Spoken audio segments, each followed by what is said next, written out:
I think when I first started thinking about teaching was after I finished graduate school. Had worked a series of jobs in education and decided I didn't want to be an administrator, and teaching looked a whole lot more fun. So that's when I started thinking about becoming a teacher, because I had had good experiences as a student. I never thought I wanted to be a teacher.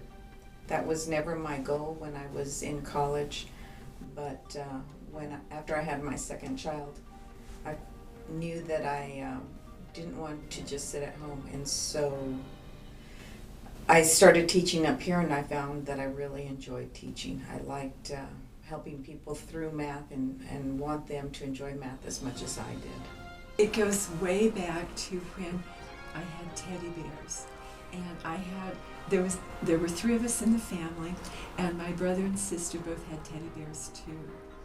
And I felt that the teddy bears didn't know enough.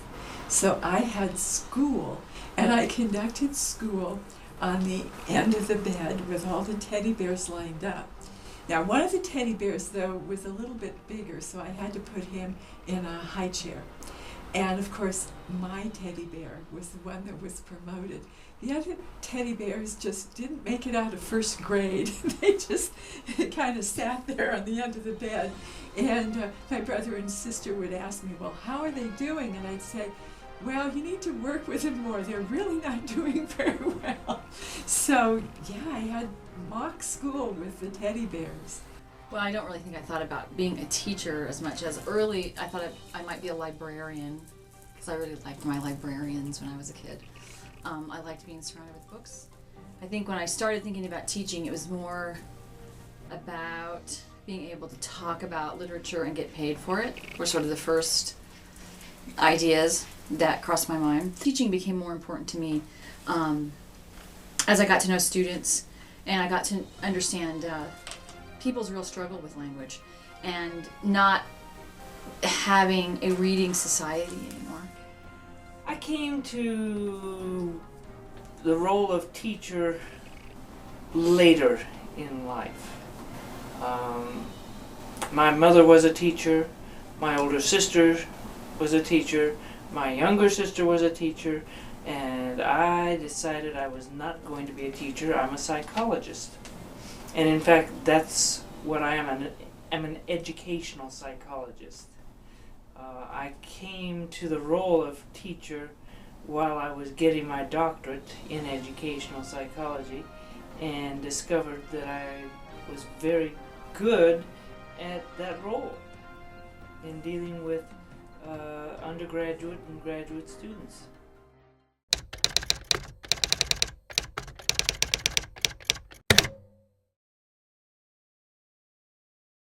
Interaction with students is, what makes it most rewarding. When I'm really engaged and the students are engaged in a conversation with me about a text or something that we're studying, is very rewarding. Or when a student learns something new, either about themselves or about something that they haven't even considered before, is always rewarding as well.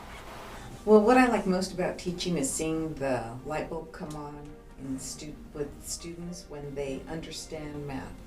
Once they get or comprehend whatever they're trying to learn, it's a great feeling, especially in math when most students come in afraid of math or thinking they don't like it. And a lot of times by the end of the semester, they at least don't mind math. They're not so afraid. What I like is the interchange with students. And I like when they give presentations, because I learn a lot from them. And I like when they ask the questions. I like the face-to-face part of it. And to me, that's just really, really enjoyable.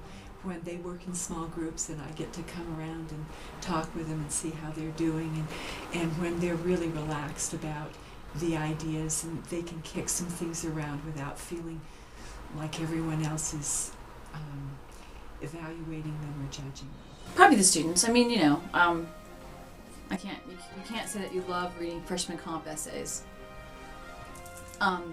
You do, in a sense, because that's connected to that person that you're getting to know in the classroom and their efforts at understanding language. Rhetoric is power. Rhetoric is connected to all areas of society, how things get done, the machinery of politics, the machinery of business. All of that boils down to the power of language. Are you going to be duped by it, or are you going to master it? I enjoy watching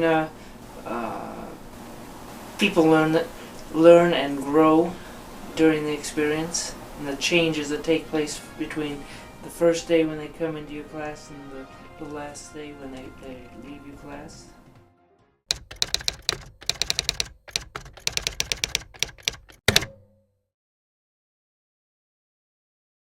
You know, I wish time were more malleable. You know, I wish that it didn't go so fast, and I wish I had more time to teach material. At least it feels like I'm racing towards the end always, and I don't know if my students feel that way, but I feel like you know, there's not enough time to teach. So. I think that all the forms and paperwork that we have to fill out, that's what I would change about teaching, because I think at a community college, we are here for the students. We don't do research or anything like that.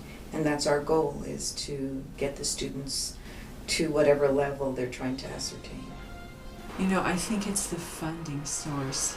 I think because I've been in teaching for so long, we won't say how long, but that I've seen it change a lot. And before the federal government was involved, we really had a lot more local control. And we didn't have the domination of the big publishers where they kind of dictate the market. California and Texas, because of their populations, in New York to some extent too, really control the publishers. And so the smaller states don't have as much input, and it's hard to get the same kind of resources. Maybe my teaching load. If I could give fewer students more attention.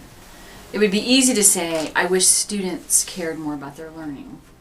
But I also think that's part of the job of the teacher, is to help students see why they should care. But it's somewhere in that realm. If I could change it, that's what I'd want to change. If I had fewer students, I might be able to do more with them. So.